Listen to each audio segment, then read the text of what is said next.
Well, ladies and gentlemen, we are here at Fearville. It is the opening night. The weather's been kind of crappy, but we're making do with what we can. As you can see, the farm still has the country music going on, but it will switch to a spookier mix when the DJ shows up over there. Say hello to Jenny the donkey. We're going to turn and take a look at Shelter 16 so far. Again, it looks way better at night, so please don't judge it too critically in the daytime. And a lot of things are still bagged up, so you will have to mind those things. I cut this so it'd be easier to get through. Got 2 more Christmas trees. I have Death Crawler down here with a little dirt where he came out of the ground. Some stuff is randomly plugged in, so just be mindful of that. Like Twilight Twitcher here, who is, you know, he's seen better days. I've noticed some of the props are getting a little worn. It's time to get some replacements, which is unfortunate. But we have our wolf friend. We have, of course, the wildlife sign. We have, oh, and he still shocked me. Every time he scares me. We have the bear crossing where our zombie bear is gonna pop out. Got the red flicker light here, I think that will go right on the bear. Which is super nice, like the lights from the park actually got bloodied. And then we have Bog Zombie here, who, although I might have to move him depending on circuitry, because obviously there's a lot of wires here, so stay tuned for him. Flesh-eating zombie. Got this going over the little moat. And then we have our picnic table. Got a picnic basket now with a rat. Very fun. I gotta move those screws. We also have our fisherman. And I unplugged the fogger, unfortunately, because the fan motor was running on the campfire. But I was testing the fog. I added a pine scent into it, and it smells lovely. Kind of like Christmas, honestly. Going through here, everything's good. We have Rick Ratman. I put a rat on the wall because, obviously, had to cover this up somehow. This was a little makeshift because it's the last day. But honestly, you know what? If it ain't broke, don't fix it, my friends. And put another Christmas tree here for now. I might have to get some more trees because they kind of spruce up the place. Pun intended. I did, with the help of Jaden, not Jaden. If you're watching this, there's 2 of you. But we covered up the wires so no trip hazards would happen. And we have our tent with our bloody foot. And we come this way. We have our second tent. Limb-eating zombie boys in there, and I'm gonna have this another red flashing light and a snake. Third tent, so 3 potential pop-out areas. There's where the campfire will go. I'll have to deck it out with some wood and shavings and stuff when I think there's another storm coming by. And Spike, which some people commented they didn't know I got him, but I most definitely did. And then they'll exit out this way. Sadly, not a lot here at the moment. I'm kind of running low on my zombies, but scare actors are welcome to come over here as well. You know, we had to make do with what we could with the storm and everything, but at night, like during the day, you know, it looks a little scrambled together, but at night, for whatever reason, this has come together as one of my favorite haunts that I've done. I'm pretty pleased with it, thankfully. Are there things I would have changed? Absolutely. This is one of them. But for the obstacles and how we overcame them, I think people are going to have a really fun time.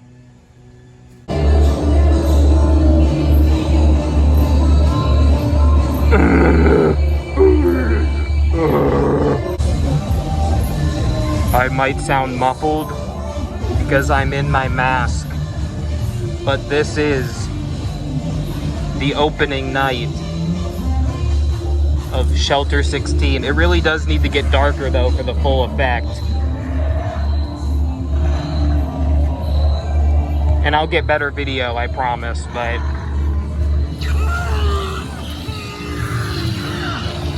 this is just the quickie one.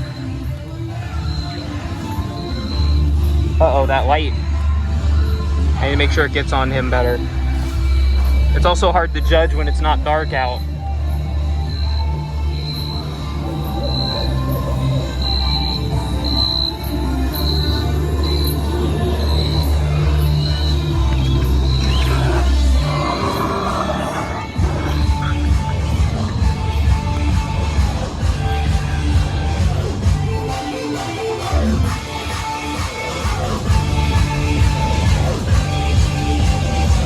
Yeah, check him out.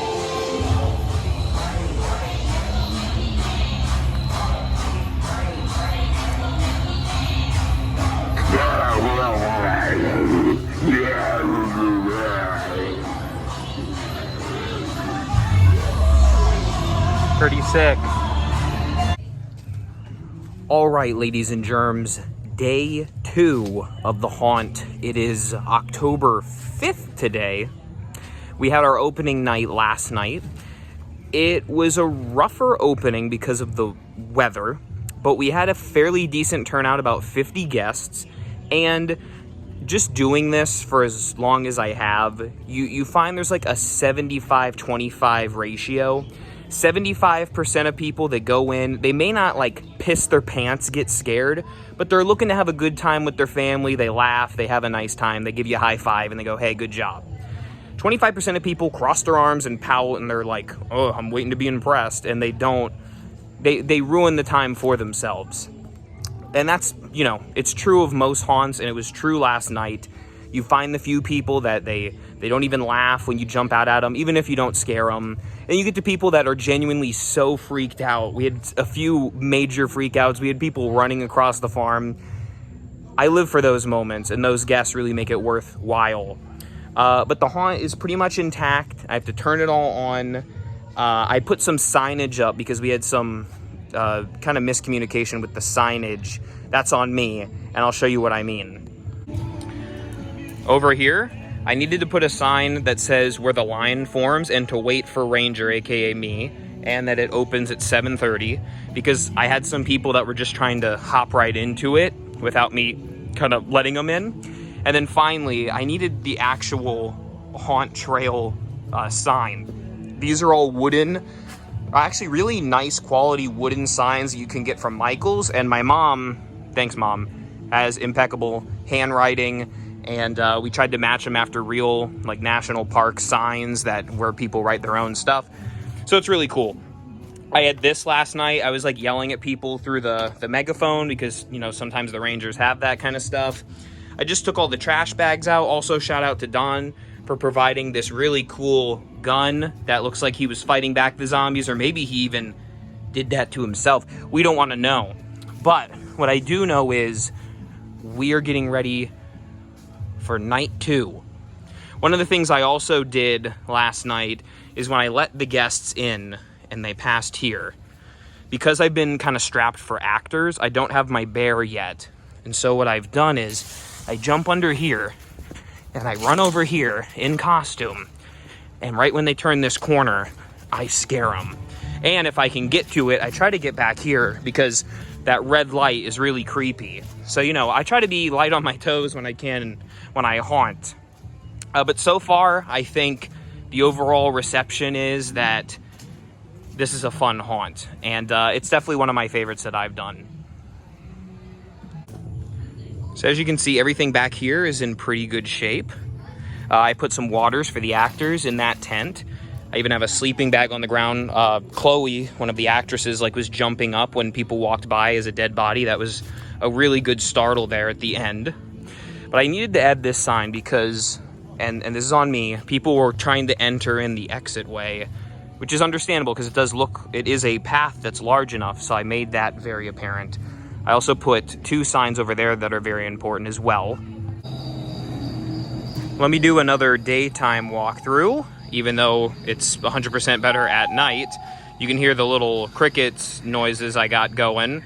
The other music is provided by the phone that I'm recording this with, so I can't very well play it, but it has kind of old school music that you might hear in this kind of office. So just to let you know, that's what it is. Head through here, have the zombie woods. And you have the zombie wolf. Got electrified corpse, who has seen better days, but he shocked several people, pun intended, last night. Got the bear crossing thing. People turn this way. Got the bog zombie. Flesh-eating zombie. Fisherman. Technically a zombie. Got our picnic table. go under here. Rick Ratman. He might be one of my favorite parts of the whole haunt, and was sort of the catalyst for it, because as soon as I saw him available back in March or whenever it was, I knew I had to do zombies. I've been waiting too long to do a solo zombie haunt, and I'm glad I did. They're one of my favorite monsters, maybe my favorite monster, and I had to do them justice. I also quite like national parks, even though I've been to very few, and I love just nature parks in general. They're kind of eerie with their history, but there you go. This is the aftermath of haunting. I am sweaty, my clothes are a different shade, my voice is shot, but we had a great time. Great actors and a great, tremendous crowd out here. Night 2 was not only the best night, I mean, there's only been one other one, but it's been one of the best nights of haunting that I've had, period, in my career as a haunter. So thanks to all who showed up. And now we possibly brace for another storm. Well, there's another stupid storm coming to Florida. Go figure. Hurricane Milton. And it looks like it's going to hit us more directly, yes. There's only so much we're going to do here because, you know, some things are just inevitable. Hoping that my dopey structure will stay up. Cheers to the zombies, I guess. I'll give you an update when this storm passes by. And this is the aftermath of Hurricane Milton on Shelter 16. And you know, I gotta be real. I expected a lot worse. I expected nothing to be standing. Of course, it's not good, but you know, I'm gonna document it as possible. That wall gave out. But shockingly, these walls are still up. And I really didn't think I did a bang up job on it. George was out here and he fell over. Some of the stuff fell off the desk and is on the ground. These, ooh, okay. Obviously Twilight Twitcher's on the ground. Let's go over here. This got kind of tossed like some salad. Shockingly, this isn't more flooded. Christmas trees on the ground. Definitely a lot worse than the Helene damage. I'm gonna scoot right over this wall because it's not there anymore. Ooh, that got torn to bits. Corpses fell off the table. This whole guy has collapsed. Let's see if I can scoot around here. Okay. Oh.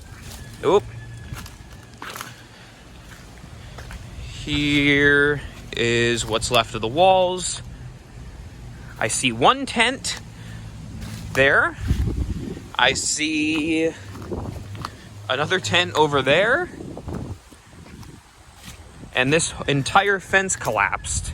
And I'm guessing that third tent and, unfortunately, limb-eating zombie boy, I can't even lift that, is under there. And he is crushed like a cartoon character. Welp, that's Shelter 16 for you. Woo-wee. Welp, here's a little update of what I got done. Coming back to the farm, put these walls back up. Obviously, there's still going to be a lot of debris, but tried to get as much as I could out. Tried to put these walls back up a bit. Put Twilight Twitcher back up. Gonna leave the props in the trailer for the time being. Not gonna bother with this stuff yet. The wind's still a little kicking at the moment, post Hurricane Milton. Back here, still have the flesh-eating zombie. Tried to fix the fisherman up a bit. Put some stuff back on the picnic table. Put this guy back up as good as he can be. I may have to secure him a bit better, but I mean, not that it was in the most secure before. This will be the hardest part. Right here is okay. I just need to get some zip ties to kind of connect all this. Is all well and good. Got the tent. This tent was thrown back there into the water. It was kind of creepy seeing this floating in the water, but there it was. Oh, the chickens have come to the haunt. Very nice. The roosts of roost. The hardest thing is going to be this fence, because this fence exposes the whole like latter half of the haunt. And like I said, Limb Eating Zombie Boy was in that tent, and he is absolutely crushed to smithereens, which is very sad. I did get this tent back up. I'm not going to put the campfire out yet. But the good news is progress is being made. We will not let the hurricanes stop Halloween from being spooky.